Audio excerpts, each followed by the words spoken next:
কোনো জিপিএস কিন্তু কাজ করে না। ঠান্ডা লাগছে, তবে জানালাটা বন্ধ করতে ইচ্ছে করছে না। এখন চলে এসেছি লাইটলুম ক্যানিয়নে। এসেই অঝরে বৃষ্টি, তাই আর গাড়ি থেকে বেরোতেই পারলাম না। আসলে দৃশ্যটা এমন দেখতে ছিল, এই সুন্দর ভিউটা পাওয়ার আশায় এইখানে এসেছিলাম, তবে আর কি কপাল খারাপ। এখন চলছি সেভেন সিস্টার ফলসের দিকে। জানি দেখতে পাবো না এই ভরা বর্ষাতে। আসলে সেভেন সিস্টার ফলস দেখাটাও খুব মুশকিল, হয়তো 2-3 বার এলে একবার দেখতে পাওয়া যায়। যাই হোক, সেভেন সিস্টার ফলসটা তো আর তেমনভাবে দেখা হলো না। এবার যাচ্ছি গার্ডেন অফ কেভের দিকে। তো মেঘ জমা রাস্তার মধ্যে দিয়ে গাড়ি চলছে, দুর্দান্ত একটা ভিউ।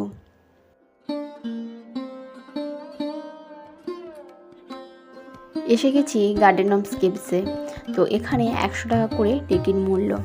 বড় বড় গুহার ভেতর দিয়ে এত সুন্দরভাবে ঝর্ণা নেমে এসেছে, পাথর ভিজে পিছল। আর এখানে আসলে না প্রচুর গাছ কিন্তু পাবেন। আসলে যারা গাছ ভালোবাসেন তারা কিন্তু এখানে আসলে বহু ধরনের গাছ পেতে পারেন, তবে সাবধান, আসলে ওর মধ্যে থেকে কোনো গাছ নিয়ে আসা যায় না। তো এখন যাচ্ছি ওই দাওয়াই পানির দিকে। তো ওখান থেকে বেরিয়ে তো খেতে এসেছিলাম এই চেরাপুঞ্জির একটা হোটেলে। দুর্দান্ত ভিউ।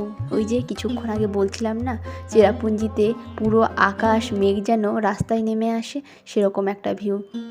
খাওয়া দাওয়া করে এসেছিলাম সন্ধ্যের দিকে ওই বাংলাদেশের ভিউ পয়েন্টে। ওই যে দূরে দেখতে পাচ্ছেন, আসলে এত মেঘাচ্ছন্ন ব্যাপারটা পুরো ক্লিয়ারভাবে দেখাতে পারলাম না। ওই যে দূরে ওটা হচ্ছে বাংলাদেশ। তো এখন যাচ্ছি কেনরেম ফলসে। তো এখন একদমই প্রায় সন্ধে নেমে এসেছে। তো ঝর্ণা তো চারিদিক থেকে ছোট ছোট ঝর্ণা কিন্তু নামছে, যেহেতু এটা বর্ষাকাল। তো বর্ষাকাল মানেই পাহাড়ে চারিদিকে ঝর্ণা, ছোটো খাটো বড়, আপনি যেই দিকে তাকাবেন সেদিকে কিন্তু ঝর্ণা দেখতে পাবেন। এটা হচ্ছে কেনরেম ফলস। দুর্দান্ত একটা ভিউ। রাস্তা যেতে যেতে এত দূর থেকে সুন্দর কিন্তু ভিউ পাবেন, অবশ্যই সেটা এনজয় করতে থাকুন। আমি যখন ভিডিওটা এডিট করতে বসেছি, তো তখন অলরেডি আসামে বন্যা হয়ে গেছে।